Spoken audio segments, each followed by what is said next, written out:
So yeah, with it opening up though, do you have like any plans in the near future to get back into promoting or anything in that effect?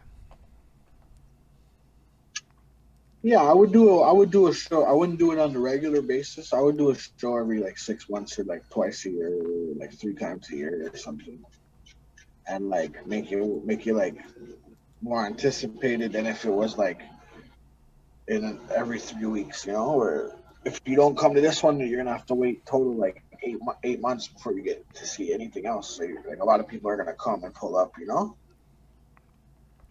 Do you think that the promoters in the city have to work together better?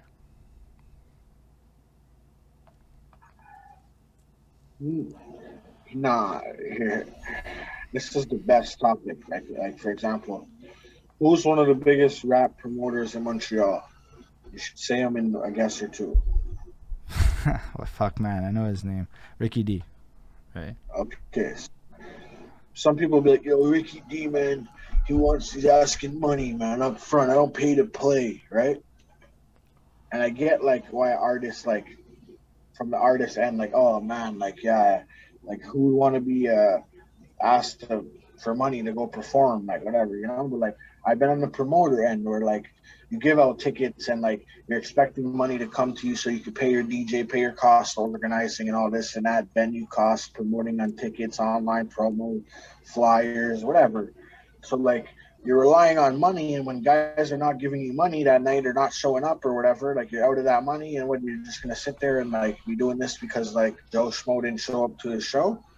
Nah, to solidify that if you have no problem selling these tickets, then you should. If you have no problem selling these tickets, then you should have no problem paying the dude up front and getting your money right back once you sell the tickets. That's how the promoter has a peace of mind that he's not going to get fucked over night of and have to come out of pocket for $600 and and have his night ruined, for example. You know what I mean?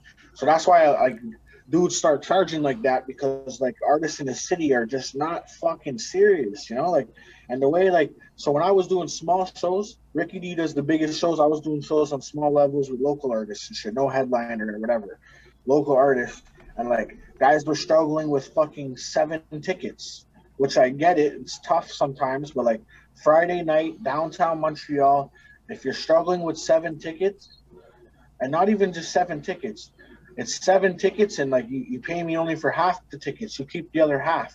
That's just an example, right? Like so you're struggling to sell 3.5 tickets. Get your brother, your girlfriend, your cousin, your mom, someone to come, one fan, your cousin, someone to come support you at these shows. Like get someone like CY can't be there throwing events and be sitting there like, oh, I got $600 in cost to pay, and 7 rappers didn't show up. You know what I'm trying to say? So it was like a lot of rappers are just not serious. Like, and the reason they're not serious is not that they're not serious. Like they could appear serious online. They have a look like they have a lot of followers, this and that. But when it comes to bringing people in real life, it's just tough, man. Not many people could do it. You know what I mean? And it's like I was fortunate to like a bunch of times. That's why me and Misery became a pair at one point.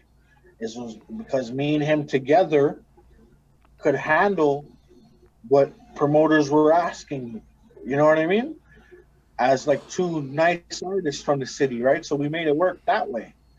So like, it's a lot of artists, they just can't, like they can be serious, but they just don't have the capability or anybody around them that's gonna cough up $35 for a fucking riff-raff ticket. You know what I mean? You know, in hindsight, I'd go to a Riff Raff show for $35. That sounds like a pretty good time. I opened for riff-raff too in Windsor. It was nice. But like, It was very nice. I know for a fact that at a certain point in my career, I couldn't have sold those tickets. But if I'm being like mad honest with myself today and now, I also didn't do anything to help myself sell tickets. Like, I put a lot of blame on a lot of things that were not myself, but at the same time, I didn't go to shows, right? That was something, I get what you're saying. like So Urban you know what I used to do Logics. as a trick? As a trick, give people a deficit. At one point, before I was getting my name up, tickets were 20. I was telling dudes, like, I would keep five. I would have to give back 15. I would tell dudes, yo, pay 15, not 20. And I would tell even close friends, yo, I'll lose a five. Give me 10, not 15. Just so the money flows and I can keep the relationship with the promoter. And then he knows when he books me, I get the job done. You know what I'm trying to say, though, or no?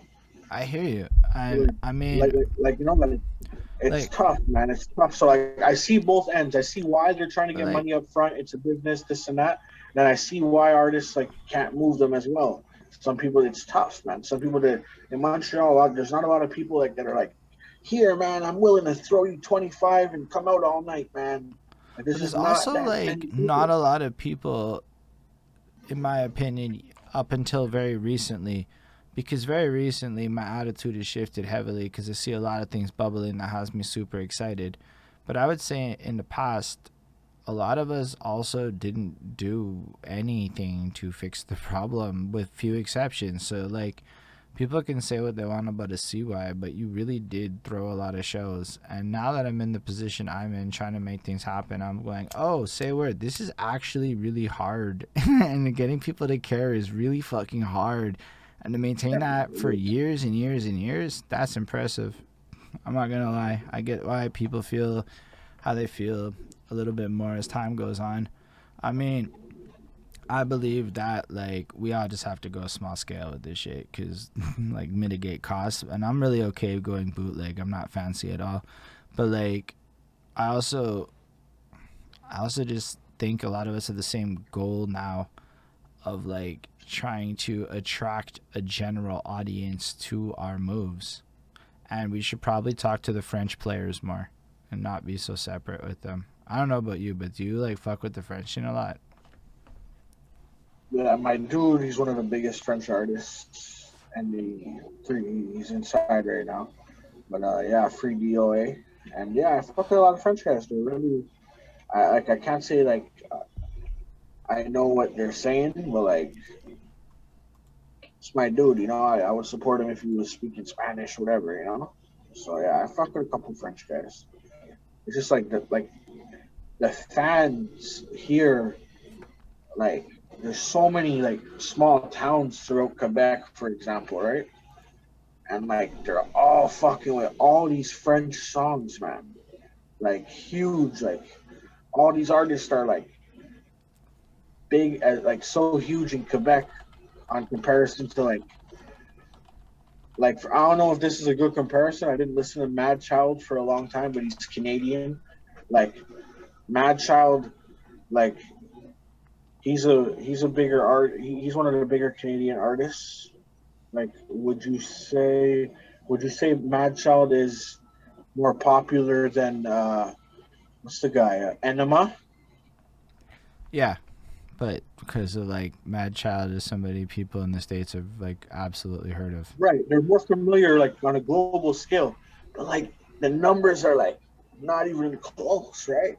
And it's just like because of how strong Quebec's fan base for the French rap is, bro, it's insane. But to be fair, I don't know that Mad Child's solo career is the same thing as Mad Child in a general statement. If Right, I get more right, specific, right, because right, Swollen Members be lady, right, right, I right, I right. know no I'm not the hugest fan of Mad Child as a solo act. That's my opinion. Y'all can like him if you do. But with Swollen Members, I fucks with the vibe up until like it wasn't that fun no more.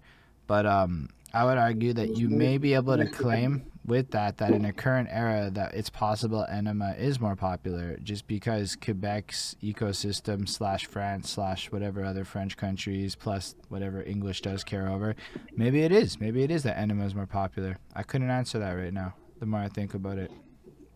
it's just it's insane, bro. Like there's a lot of it's not just Enema. There's like a good like 20 like popular French guys like Tizo, Soldier, uh, White B, Izzy S. Like, there's a lot. Like, and they're getting like million views and shit. Like, Anima has 3, 4, 5 mil. Like, like big numbers, you know?